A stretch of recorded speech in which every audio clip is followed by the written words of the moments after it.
ಶರಣ ಬಾಳು ಅಂದ್ರೆ ಏನು? ಬದುಕೋದು ಸಾಧ್ಯ ಇದೆಯೋ ಇಲ್ಲವೋ? ಅದು ಮುಂದಿನ ಶತಮಾನದಲ್ಲಿ ಈ ಎಲ್ಲ ಸಮಸ್ಯೆಗಳನ್ನು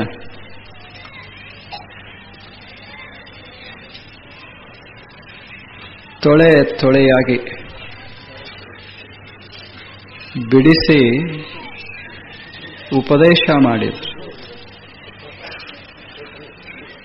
ಎಲ್ಲರ ಒಂದು ಧ್ವನಿ ಅಂದ್ರೆ ಸಾಧ್ಯ ಇದೆ, ಆದರೆ ಅನ್ನೋದು ಎಲ್ಲರ ಮಾತಿನ ಭಾವ. ಸಾಧ್ಯ ಇದೆ, ಆದರೆ ಎಲ್ಲರಿಗೂ ಅಲ್ಲ. ಏನ್ ನಿರ್ಣಯ! ಎಷ್ಟು ಅದ್ಭುತ ನಿರ್ಣಯ! ಎಲ್ಲರಿಗೂ ಸಾಧ್ಯ ಇಲ್ಲ. ಯಾರಿಗೆ ಸಾಧ್ಯ ಅಂದ್ರೆ ಯಾರ ಮನಸ್ಸು ಮಾಡ್ತಾರೆ ಅವರಿಗೆ ಸಾಧ್ಯದ.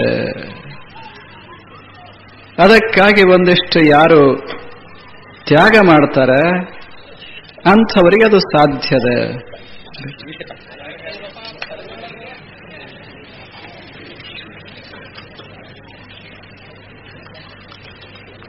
ಇದು ಇಂದಿನ ಎಲ್ಲ ಚಿಂತಕರ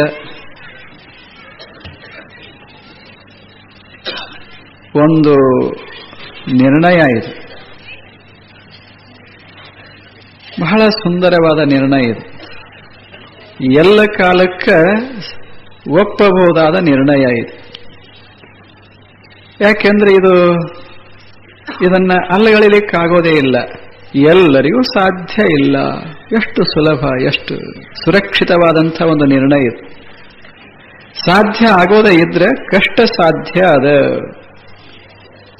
ಒಟ್ಟು ಜಗತ್ತಿನಲ್ಲಿ ಏನದ ಅಂದ್ರೆ ಕೆಲವರಿಗೆ ಸಾಧ್ಯವೇ ಇಲ್ಲ, ಕೆಲವರಿಗೆ ಕಷ್ಟ ಸಾಧ್ಯದ, ಇನ್ನು ಕೆಲವರಿಗೆ ಸಾಧ್ಯ ಅದ. ಇಷ್ಟು ಮಾತುಗಳನ್ನ ಎಲ್ಲರೂ ಹೇಳಿದ್ದಾರೆ. ಈಗ ನಾವು ವಿಚಾರ ಮಾಡಿಕೊಳ್ಳೋದು, ನಾವು ಯಾವ ಗುಂಪಿನಾಗ ಕೂಡ್ತೇವೆ.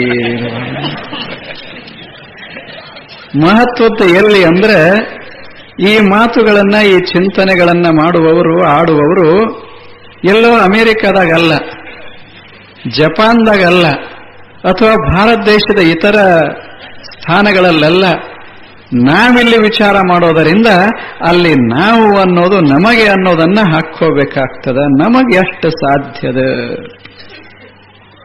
ಅದನ್ನು ನಾವು ವಿಚಾರ ಮಾಡಿಕೊಳ್ಳೋದು. ಮನಸ್ಸಿತ್ತೋ ಸಾಧ್ಯದ, ಮನಸ್ಸು ಇಲ್ಲ ಸಾಧ್ಯ ಇಲ್ಲ. ಯಾವುದೂ ಸುಲಭವಾಗಿ ಈ ಜಗತ್ತಿನಲ್ಲಿ ಸಾಧ್ಯ ಆಗುವುದಿಲ್ಲ. ಇದು ನಿಮಗೆ ಗೊತ್ತದ. ಒಂದು ಕುರ್ಚಿ ಸಿಗಬೇಕಾದರೂ ಸಹಿತ ನಾವು ಎಷ್ಟು ಕಷ್ಟಪಡಬೇಕಾಗ್ತದೆ.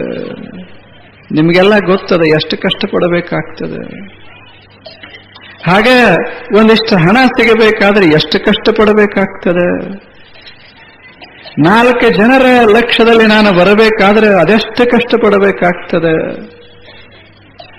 ಸಣ್ಣ ಸಣ್ಣ ಸಂಗತಿಗಳಿಗೆ ಇಷ್ಟು ಕಷ್ಟಪಡಬೇಕಾಗ್ತದೆ. ಇನ್ನು ಭಗವಂತಗೆ ಬೇಕಾಗುವಂಗ, ಶರಣರ ಮೆಚ್ಚುವಂಗ ಬಾಳಬೇಕಾದ್ರೆ ಇನ್ನಷ್ಟು ಕಷ್ಟಪಡಬೇಕಾಗ್ತದೆ.